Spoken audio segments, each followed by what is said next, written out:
नीलाद्रि निवासाय नित्याय परमात्मने बलभद्र सुभद्राभ्याम जगन्नाथाय ते नमः। श्री गणेशाय नमः। आज आमे ଏହି ଭିडिଓ ମାଧ୍ୟମରେ ନବମ ଶ୍ରେଣୀ ସଂସ୍କୃତ ପୁସ୍ତକର ପ୍ରଥମ ପାଠ ସିଂହ ଶଶକ କଥା କୁ ପଢିବା। ଆଉ ଏହି ବିଷୟର ବ୍ୟାକରଣ ଅଂଶକୁ ବି ଦେଖିବା। ଯଦି ଆପଣମାନଙ୍କୁ ଏହି ଭିଡ଼ିଓଟି ଭଲ ଲାଗେ ତାହେଲେ ଆପଣମାନେ ନିଶ୍ଚିତ ରୂପରେ ଲାଇକ୍, କମେଣ୍ଟ, ସେୟାର ଏବଂ ସବସ୍କ୍ରାଇବ କରିବାକୁ ଭୁଲିବେ ନାହିଁ। ଏବେ ବିଷୟଟିକୁ ପଢିବା। ଏହି କାହାଣୀକୁ ଆଜି ଆମେ ପଢିବା। ସିଂହ ଶଶକ କଥା। विषयो अयं पंचतंत्र इति आख्यायिका ग्रंथात् आनीतः। एषा आख्यायिका पंडित विष्णुशर्मणा सुखेन बालानां नीतिशिक्षार्थं विरचिता। पशुपक्षीणां चरित्रमाधारीकृत्य नित्योपदेश पूर्णाः कथाः अत्र उपलभ्यन्ते। तो ଏହି ପାରାଗ୍ରାଫର ଅର୍ଥ ଏମିତି ହେଉଛି ରେ ପିଲେ, ଏହି ବିଷୟଟି ଏହି ବିଷୟଟି ପଞ୍ଚତନ୍ତ୍ରମ୍, ଯୋଉ ପଞ୍ଚତନ୍ତ୍ର ଗୋଟିଏ କାହାଣୀ ଗ୍ରନ୍ଥ ଅଛି ବିଷ୍ଣୁ ଶର୍ମାଙ୍କର, ତ ସେ ପଞ୍ଚତନ୍ତ୍ର କଣ କୁହାଯାଉଛି ନା ଆଖ୍ୟାୟିକା କୁହାଯାଏ, ଆଖ୍ୟାୟିକ ଗ୍ରନ୍ଥ। ତ ସେହି ପଞ୍ଚତନ୍ତ୍ର ଗ୍ରନ୍ଥରୁ ଏହି କଥାଟିକୁ ଅଣାଯାଇଅଛି। ଲେଖିଲା ବିଷୟୋ ଅୟମ୍ ପଞ୍ଚତନ୍ତ୍ରମିତି ଆଖ୍ୟାୟିକା ଗ୍ରନ୍ଥାତ୍, ପଞ୍ଚମୀ ଠାରୁ ତ ଅଣାଯାଇଅଛି। ଆନିତଃ, ଏହି ବିଷୟଟି କୋଉଠୁ ଅଣାଯାଇଛି ନା ପଞ୍ଚତନ୍ତ୍ର ଗ୍ରନ୍ଥରୁ ଅଣାଯାଇଅଛି। ଏଷା ଆଖ୍ୟାୟିକା ପଣ୍ଡିତ ବିଷ୍ଣୁ ଶର୍ମଣା ସୁଖେନ ବାଲାନାಂ ନୀତି ଶିକ୍ଷାर्थम ବିରଚିତା। ଏଷା ଆଖ୍ୟାୟିକା, ଏହି ଆଖ୍ୟାୟିକା ମାନେ ଏହି ପଞ୍ଚତନ୍ତ୍ର ନାମକ ଆଖ୍ୟାୟିକା, ଗୋଟେ ଆଖ୍ୟାୟିକା। ପଞ୍ଚତନ୍ତ୍ର ଗୋଟେ କଣ ନା ଆଖ୍ୟାୟିକା। ତ ପଣ୍ଡିତ ବିଷ୍ଣୁ ଶର୍ମାଙ୍କ ଦ୍ୱାରା ପିଲାମାନଙ୍କର, ଶିଶୁମାନଙ୍କର ସୁଖେନ ଅର୍ଥାତ୍ ଆନନ୍ଦର ସହିତ ବିନା କଷ୍ଟରେ କେମିତି ସେମାନେ ନୀତି ଶିକ୍ଷା ପାଇବେ ସେଥିପାଇଁ ଏଇଟା ରଚନା କରାଯାଇଅଛି। ପଶୁପକ୍ଷୀଣାମ୍ ଚରିତ୍ରମାଧାରୀକୃତ୍ୟ, ପଶୁପକ୍ଷୀମାନଙ୍କ ଚରିତ୍ରକୁ ଆଧାର କରିକି ନୀତି ଉପଦେଶ ପୂର୍ଣ୍ଣ, ନୀତି ଆଉ ଉପଦେଶ ପୂର୍ଣ୍ଣ କାହାଣୀ ଗୁଡ଼ିକ ଏଠି ଦେଖିବାକୁ ମିଳେ। କୋଉଠି? ଏହି ପଞ୍ଚତନ୍ତ୍ର ପୁସ୍ତକରେ। ତ ଏଠି ଗୋଟେ ସନ୍ଧି ଅଛି ରେ, ଦେଖିଦେବା ସନ୍ଧି କାର୍ଯ୍ୟ। ବିଷୟୋୟମ୍, ବିଷୟ ଯୁକ୍ତ ଅୟମ୍ ବିଷୟୋୟମ୍।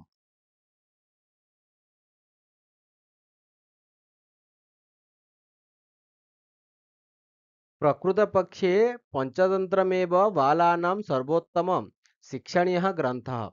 प्रदत्त सिंहशशक कथायां बुद्धिबलेन कथम अत्याचारिणः विनाशः संभवेत् तदेव प्रतिपादितम्। मूल कथायाः संक्षेपणम् अत्र विहितम्।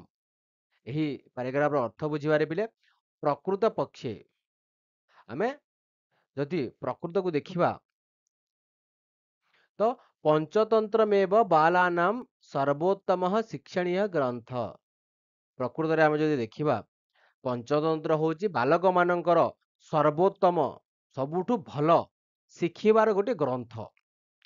ପ୍ରଦତ୍ତ ସିଂହଶଶକ କଥାୟାମ୍ ବୁଦ୍ଧି ବଲେନ କଥମ ଅତ୍ୟାଚାରିଣଃ ବିନାଶः ସମ୍ଭବେତ୍ ତଦେବ ପ୍ରତିପାଦିତମ୍। ଏଠି ଯେଉଁ ଶଶକ, ସିଂହ ଶଶକ କଥା ଦିଆଯାଇଅଛି, ସେହି ସିଂହ ଶଶକ କଥାରେ କେମିତି ନିଜ ବୁଦ୍ଧି ବଳରେ ଅତ୍ୟାଚାରୀ ମାନଙ୍କର ବିନାଶ ହୋଇଥାଏ ତାହା ଏଠି ଦେଖିବାକୁ ମିଳେ, ଏଠି ପ୍ରତିପାଦନ ହୋଇଅଛି। ମୂଳ କଥାୟାଃ ସଂକ୍ଷେପଣମ୍ ଅତ୍ର ବିହିତମ୍। ଯୋଉ ପଞ୍ଚତନ୍ତ୍ର ପୁସ୍ତକରେ ଯୋଉ ମୂଳ କଥାଟା ଅଛି, ସିଂହ ଶଶକର ମୂଳ କଥାଟା ଅଛି, ସେହି ମୂଳ କଥାର କଣ ନା ଏଠି ସଂକ୍ଷେପ ରୂପ, ତାର ସଂକୁଚିତ ରୂପ ଏଠି ଦିଆଯାଇଅଛି। ତ ଏହି ପାରାଗ୍ରାଫର ସନ୍ଧି କାର୍ଯ୍ୟ ଦେଖିଦେବା। पंचतंत्रम मेव, तो पंचतंत्रम युक्त एव, पंचतंत्रमेव सर्वोत्तम, सर्वयुक्त उत्तम सर्वोत्तम, तदेव तत् युक्त एव तदेव। एबे कथाटी को पढ़िबा, ଏହି ବିଷୟଟିକୁ ପଢିବା। ସିଂହ ଶଶକ କଥା। कस्मिंश्चित् वने भासुरको नाम सिंह प्रतिवसति स्म। କୌଣସି ଗୋଟିଏ ଜଙ୍ଗଲରେ ଭାସୁରକ ନାମକ ଜଣେ ସିଂହ ବାସ କରୁଥିଲା। ତଥାସୌ ନିତ୍ୟମେବ ଅନେକ ମୃଗଶସକାଦୀନ୍ ବ୍ୟାପାଦୟତି। ଏହାପରେ ସିଏ ନିତ୍ୟମେବ ପ୍ରତିଦିନ କଣ କରୁଥିଲା ନା ମୃଗ ଶସକ ମୃଗ ଆଉ ଠେକୁଆ ମାନଙ୍କୁ କଣ କରୁଥିଲା ରେ ପିଲେ ସିଏ ମାରି ଦେଉଥିଲା। ବ୍ୟାପାଦୟତି ମାନେ ମାରି ଦେଉଥିଲା। ବ୍ୟାପାଦ ମାନେ ମାରିବା। ସେ କଣ କରୁଥିଲା ସେ ମାରି ଦେଉଥିଲା। अथान्यद्युः तद्वनजाः सर्वे वराहदयो मिलित्वा तम अभ्युपेत्य प्रोचुः। अन्य एक दिନରେ तद्वनजा ସେହି ବନରେ ଯୋଉମାନେ ଜନ୍ମ ହେଇଛନ୍ତି ସେ ହଉଛନ୍ତି ତଦ୍ବନଜାହା। ସର୍ବେ ବରାହଦୟ ମାନେ ବରାହ ସବୁ ପ୍ରାଣୀ ମାନେ ମିଶିକି ମିଳିତ୍ୱା ତମ ଅଭ୍ୟୁପେତ୍ୟ ଅର୍ଥାତ୍ ତା ସମ୍ମୁଖକୁ ଯାଇ କହିଲେ ପ୍ରୋଚୁଃ ମାନେ କହିଲେ ସ୍ୱାମୀନ୍ କିମ୍ ଅନେନ ସକଳ ମୃଗବଧେନ ନିତ୍ୟମେବ। କଣ ଏତେ ଗୁଡିଏ ସକଳ ମୃଗ ମାନେ ଏତେ ଗୁଡିଏ ପ୍ରାଣୀ ମାନଙ୍କୁ ମାରିବା ଭଲ କଥା। ୟତଃ ସ୍ତବ ୟତଃ ଯୁକ୍ତ ତବ ୟତଃ ସ୍ତବ ଏକେନାପି ମୃଗେଣ ତୃପ୍ତିର୍ଭବତି। ଯେହେତୁ ଆପଣଙ୍କର ଗୋଟିଏ ମୃଗରେ କଣ ନା ତୃପ୍ତି ହେଇଯାଆନ୍ତି ଆପଣଙ୍କ ଭୋକ ମରିଯାଏ ତାହେଲେ ଏତେ ମୃଗ ମାରିବାରେ କଣ ଲାଭ କଣ ଯାଇକି ସିଏ କହୁଛନ୍ତି ରେ ଏଇଟା ହେଲା।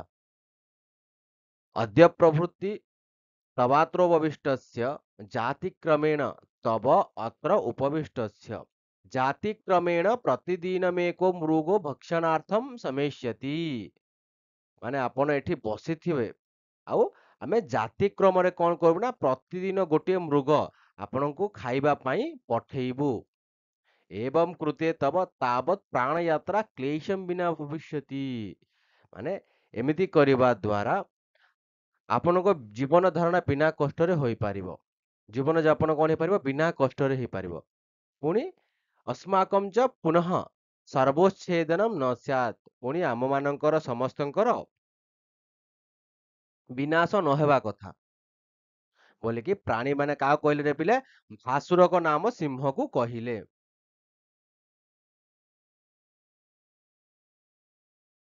ଏବେ ଆମେ ସନ୍ଧି କାର୍ଯ୍ୟକୁ ଟିକେ ଦେଖିବା। ସନ୍ଧି कार्य अथासौ अथ ଯୁକ୍ତ असौ अथासौ ସେମିତି ନିତ୍ୟମେବ नित्यमेवानेक मृग शशकादि नित्यम युक्त एव युक्त अनेक मृग शशकादीन तद्वनजाः तद्युक्त वनजाः तद्वनजाः सेमिति अथान्यद्युः अथान्यद्युः देखो एठी अछि जो अथान्यद्युः तो अथ युक्त अन्यद्युः यतस्तवः यतः युक्त तव यतस्तवः। एबे सकारण विभक्ति को देखिवा। बने अधिकरणे सप्तमी एटा सप्तमी विभक्ति रे अछि तो ता कारणटा कौन सकारण तो अधिकरणे सप्तमी भासुरको नाम अव्यय योग रे प्रथमा देख पिले भासुरक नाम नाम जोग रे कोन रे पिले प्रथमा विभक्ति होई अछि। सिंह एठी जो सिंहडा अछि सिंह कोन प्रतिबसति तो एठी होछि से कोन अछि कर्ता कर्तरी प्रथमा। तम एठी गुड अछि तम तम अभ्युपेत्य तम अभ्युपसर्ग योगरे कौन है बोले तम तम द्वितीय होइछि। स्वामीन संबोधने प्रथमा এই जो विस्मय सूचक चिन्हटी अछि এই चिन्ह जोठी भी थिबो सेरा संबोधने प्रथमा होइछि। द्वितीय पैराग्राफ को देखिवा। अथ तेषां वचनमाकर्ण्य भासुरक आह अहो सत्यम अभिहितम भवद्भिः। तो सेही बनजाहा बनरे जो माने जन्म होइचंती सेमाने होचंती बनजाहा बनजाहा तो सेही बनजा मानकर सेही प्राणी मानकर स्वापद मानकर कथा शुणिकी सिंहड़ा कहूची भासुरक कहूची अहो आपण माने सत्य कहले ठीक कहले परम परंतु जदि नित्यम एक नित्यम एव ନେଇକ ମାନେ ଯଦି ପ୍ରତିଦିନ ଗୋଟିଏ ଶ୍ୱାପଦ ନ ଆସେ ତେବେ ତଦ୍ ନୂନମ୍ ନିଶ୍ଚିତ ଭାବରେ ସର୍ବାନପି ଭକ୍ଷୟିଷ୍ୟାମି ସମସ୍ତଙ୍କୁ ମୁଁ କଣ କରିଦେବି ନା ଖାଇଯିବି ଭକ୍ଷଣ କରିଯିବି। କିଏ କହୁଛି ନା ଭାସୁରକ ସିଂହ କହୁଛି। ଅଥ તે ତଥୈବ ପ୍ରତିଜ୍ଞାୟ ସେମାନେ ସେମିତି ପ୍ରତିଜ୍ଞା କରିକି କିଏ ନା ଶ୍ୱାପଦ ମାନେ ପ୍ରାଣୀ ମାନେ ବନଜାହା ମାନେ ସେମିତି ପ୍ରତିଜ୍ଞା କରିକି ତତ୍ରୈବ ବନେ ନିର୍ଭୟା ପର୍ଯ୍ୟଟନ୍ତି ସେ କଣ କଲେ ରେ ପିଲେ ବନରେ ନିର୍ଭୀକ ରୂପରେ ବୁଲିଲେ। ଏକଶ୍ଚ ପ୍ରତିଦିନମ୍ କ୍ରମେଣ याति ଗୋଟିଏ ପ୍ରାଣୀ ପ୍ରତିଦିନ କ୍ରମରେ ଯାଏ କାହା ପାଖକୁ ସିଂହ ପାଖକୁ ଆହାର ବନିକି।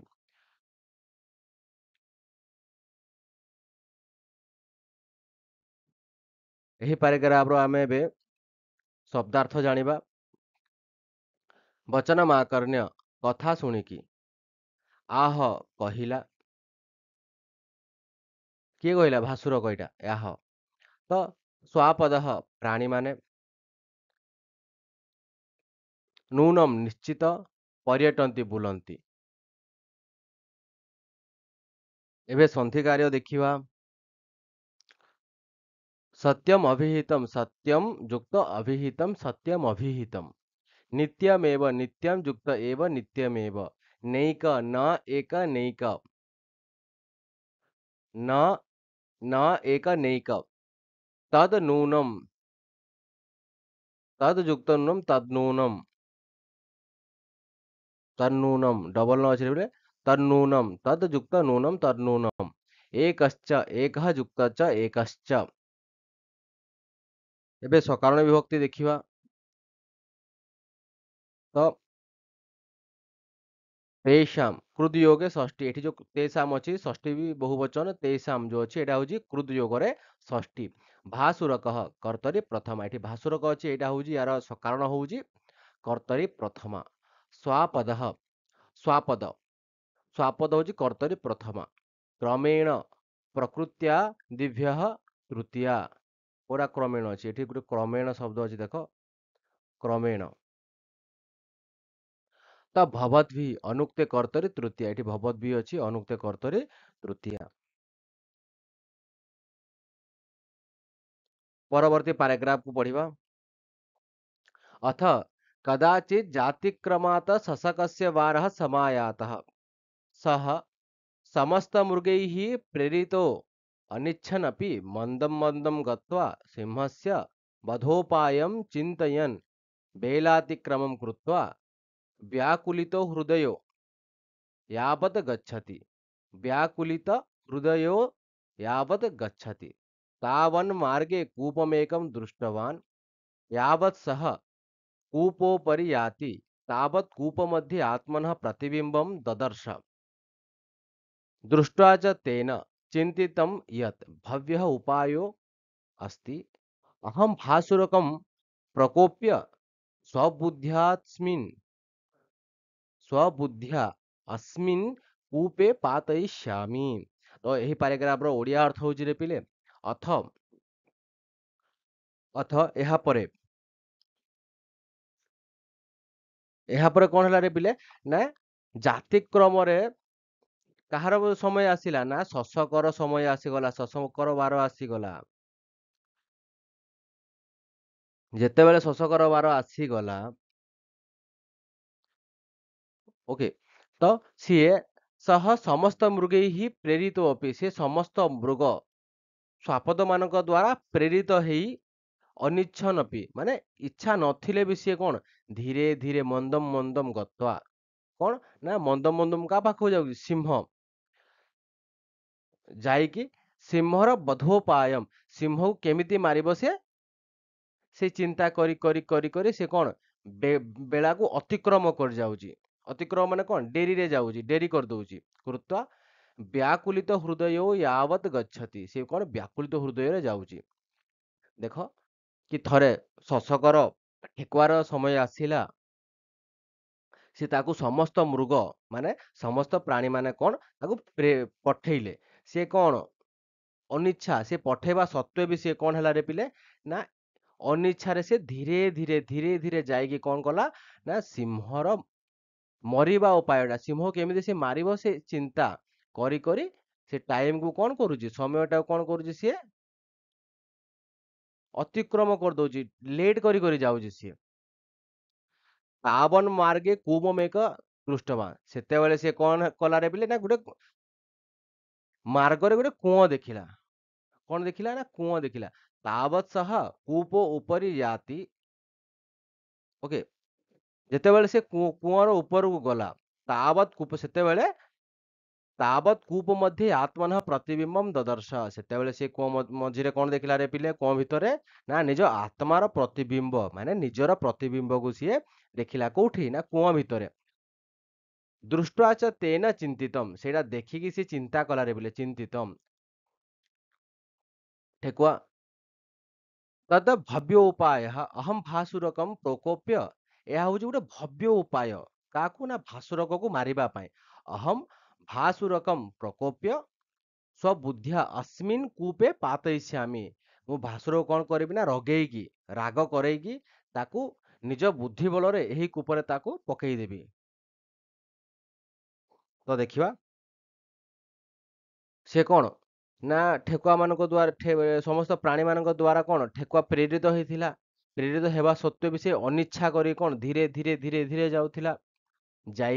ଯାଉଥିବା ସମୟରେ ସିଏ ସିଂହର କେମିତି ମରିବ ସିଂହ, ସେ ଉପାୟଟା ସେ ଚିନ୍ତା କରି କରି ଯାଉଥିଲା। ସେ ଯାଉ ଯାଉ ଗୋଟେ କଣ ଦେଖିଲା ରେ ପିଲେ, ମାର୍ଗରେ ଗୋଟେ କୂଅ ଦେଖିଲା। ଯେତେବେଳେ ସେ କୂଅକୁ ଯାଇକି ଦେଖୁଛି, ତ ସେଇ କୂଅ ଭିତରେ ସେ ନିଜକୁ ଦେଖୁଛି। ତ ସେଠୁ ସେ ଚିନ୍ତା କଲା କି ନିଜ ବୁଦ୍ଧି ବଳରେ ଭାସୁରକୁ କଣ କରିବି ନା ମୁଁ ରାଗ କରେଇବି, ମୁଁ ତାକୁ କୋପ କରେଇବି। କୋପ କରିବା ଦ୍ୱାରା ତାକୁ ଆଣିକି ଏଠି ମୁଁ ପକେଇଦେବି ବୋଲିକି ସିଏ କଣ କଲା ନା ଭାବିଲା। ତ ଶବ୍ଦାର୍ଥ ଦେଖିବା, ବୋଧୋପାୟମ ମାରିବାର ଉପାୟ। ସନ୍ଧି ଦେଖିବା ବିଲେ समायातः संयुक्त आयातः समायात, बोधोपायम बधयुक्त उपायम बोधोपायम। उपायो अस्ति, उपायः अस्ति, उपायो अस्ति, कूपोपरि कूपयुक्त उपरि कूपोपरि। सेमिति सकारण विभक्ति देखिबा, जाति क्रमात् हेतु पंचमी समस्त मृगैहि, एटा होची समस्त मृगै कोन बिले ना अनुक्ते कर्तरि तृतीया समस्त मृगै। बोधोपायम कर्मणि द्वितीया, एठी अछि बोधोपायम कर्मणि द्वितीया। आत्मनः संबंधे षष्ठी, कूपे अधिकरणे सप्तमी। समस्त को धन्यवाद। जदि ए भिडियोटी भल लागिथिबा ताले निश्चित भाବରେ लाइक कमेंट शेयर एवं सब्सक्राइब करने को भूलिबे नहीं, करंतु। धन्यवाद।